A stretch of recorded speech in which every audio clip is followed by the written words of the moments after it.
तो इसी प्रकार त्रिभुज को अगर 3 पार्टों में बांटा जाए, त्रिभुज को अगर त्रिजोड़ कोण जोड़ मिति में अगर हम डिवाइड करके आपको समझाए तो फर्स्ट में है मतलब 3, मीन्स 3, कोण मतलब कोण और मिति मतलब माप। मीन्स 3, कोण मीन्स कोण, मिति मीन्स माप। अर्थात 3 कोणों तथा 3 भुजाओं, 3 कोणों तथा 3 भुजाओं की माप को त्रिभुज कहते हैं। क्या मेरे प्यारे छात्रों? 3 कोणों और 3 भुजाओं के माप को ही हम लोग त्रिभुज कहते हैं। ठीक है, अब आगे चलते हैं कि त्रिकोणमिति बना। उससे पहले इसका उपयोग हमारे इतिहास में कहाँ पे होता था, किस संदर्भ में किया जाता था, इसके बारे में हम लोग थोड़ा जानते हैं, ताकि कोई भी काम करते हैं या कोई भी चीज़ करते हैं तो पहले इसका हम लोग इतिहास जानते हैं कि इससे क्या होता था और इससे क्या हम लोग अगर इसको करेंगे तो क्या हमें लाभ होगा या नहीं होगा। तो सबसे पहले चलते थोड़ा प्राचीन काल में, यानी पुराने दिनों को याद करते हैं। इसके बाद फिर से हम लोग आएंगे कि हम लोग को क्या पढ़ना है। ये हम लोग थोड़ा नॉलेज के लिए पढ़ते हैं, ताकि सिलेबस तो सब पढ़ता है लेकिन कुछ नॉलेज अगर आपके पास आ जाएगा तो अच्छा रहता है।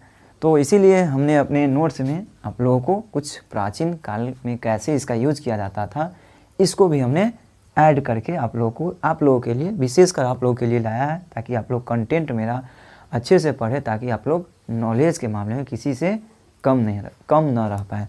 तो चलते हैं बगैर देर किए हुए। प्राचीन काल में मिस्र और बेबीलोन, ये मिस्र और बेबीलोन एक सभ्यता मानिए या देश मानिए, वहाँ में त्रिकोणमिति का अध्ययन होता था। मतलब सबसे पहले मिस्र और बेबीलोन में त्रिकोणमिति का अध्ययन होता था। उस समय त्रिकोणमिति की सहायता से खगोलविद बोले तो जो सपोज कीजिए पृथ्वी और चांद, मतलब पृथ्वी और चांद की दूरी, पृथ्वी और सूरज की दूरी, ये खगोलविद पृथ्वी से तारों और ग्रहों की दूरियां मापते थे। जैसा कि मैंने अभी पीछे बताया मेरे प्यारे छात्रों कि खगोलविद किसे कहते हैं। तो खगोलविद कौन होता है? तो जो पृथ्वी से तारा, पृथ्वी से चांद, इस सब की दूरी, पृथ्वी से सूर्य, इस सब की दूरी को जो मापने का काम करता है, उसी को हम लोग खगोलविद कहते हैं। ओके, इसके बाद है त्रिकोणमिति। उस समय क्या, तो त्रिकोणमिति की सहायता से क्या होता था, तो खगोलविद पृथ्वी से तारों और ग्रहों की दूरियां मापते थे। ओके, आगे है वर्तमान समय में त्रिकोणमिति का प्रयोग इंजीनियरिंग, जो आप लोग 11th-12th के बाद आप लोग जाइएगा तो इंजीनियरिंग आप लोग सुने हुए इंजीनियरिंग, तो इंजीनियरिंग में यूज़ किया जाता है किसका, तो त्रिकोणमिति का।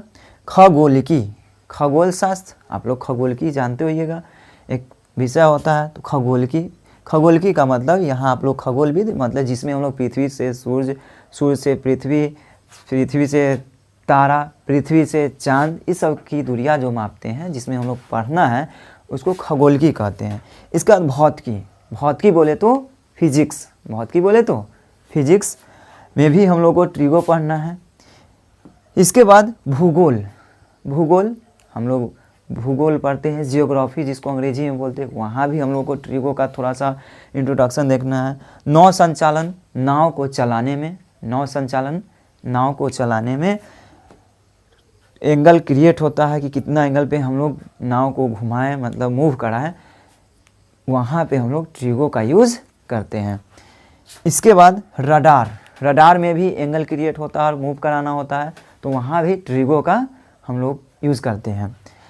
आदि में किया जाता है, इस समय हम लोग किसका यूज़ करते हैं, तो त्रिकोणमिति का यूज़ करते हैं। किस चीज़ में, तो आप लोग एक बार देखिएगा कि इंजीनियरिंग वर्तमान समय में बता रहे हैं, इंजीनियरिंग, खगोलकी, भौतिकी, भूगोल, नौ संचालन, रडार आदि में किया जाता है। त्रिकोणमिति का यूज़ कहाँ पे किया जाता है, तो इंजीनियरिंग, खगोलकी, भौतिकी, भूगोल, नौ संचालन, रडार आदि में किया जाता है। तो ये था वर्तमान काल का, मतलब अभी जो हम लोग यूज़ करते हैं। पुराने समय में पृथ्वी से तारों और ग्रहों की दूरियां लोग मापते थे। उस समय इतना टेक्नोलॉजी विकसित नहीं हुआ था, तो उस समय हम लोग सिंपल चीज़ को मापते थे। पृथ्वी से तारों ग्रहों की दूरियां इत्यादि को हम लोग मापते थे। इसके बाद आपको ये तो था यूज़, कहाँ पे हम लोग ट्रिगो का यूज़ करते हैं। इसके बाद चलते हैं आगे समकोण त्रिभुज। और ये मेरा सबसे मेन, हमने जब ट्रिगो स्टार्ट किया था उसी समय आप लोगों को बताया गया था कि त्रिकोणमिति जब भी आपके लाइफ में ये शब्द सुनने को मिले या ये चैप्टर सुनने को मिले तो आप लोग किस त्रिभुज में काम कीजिएगा, तो समकोण त्रिभुज में। किस त्रिभुज में?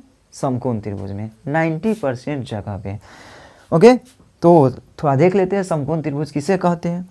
तो समकोण त्रिभुज का अंग्रेजी होता है राइट एंगल ट्रायंगल, यानी समकोण त्रिभुज।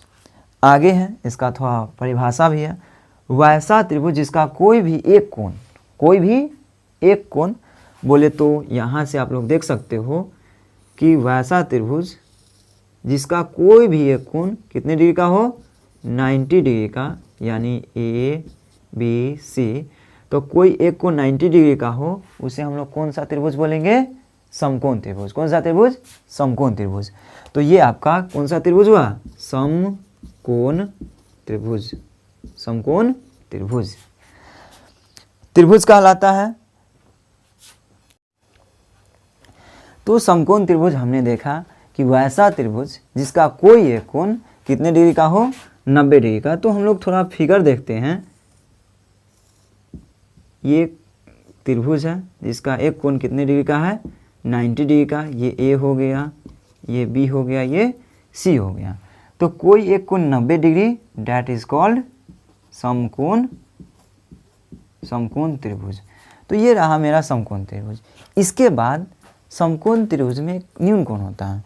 तो न्यून कोण, हमको ये न्यून कोण महत्वपूर्ण है, इसलिए हम लोग न्यून कोण के बारे में भी चर्चा कर रहे हैं। इसमें पढ़ेंगे हम लोग, त्रिकोणमिति में हम लोग को न्यून कोण ज़्यादा यूज होगा, इसलिए हम लोग यहाँ पे न्यून कोण भी पढ़ेंगे।